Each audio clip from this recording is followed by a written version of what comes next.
Hello, I want to talk to you a little bit today about the difference between continental style knitting, which is what I teach, and English style knitting, which is just a different way to hold the yarn when you work the stitches.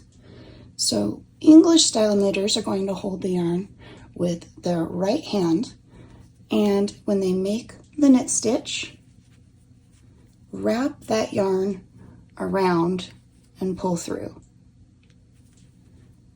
However, I like continental style knitting, where you use your left hand to hold the working yarn and insert your needle through the stitch, grab the yarn and pull it through. Sometimes that's called picking, but you're literally grabbing that strand of yarn with the right hand needle and slipping it off.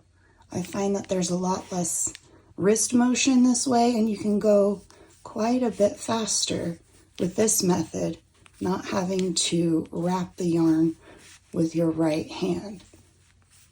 I hope that gives you a little bit more information about why I teach continental style. And if you want some more free lessons, head over to my YouTube page or my website, PurlsAndPixels.com. That's PURLS and pixels.com. Have a great day.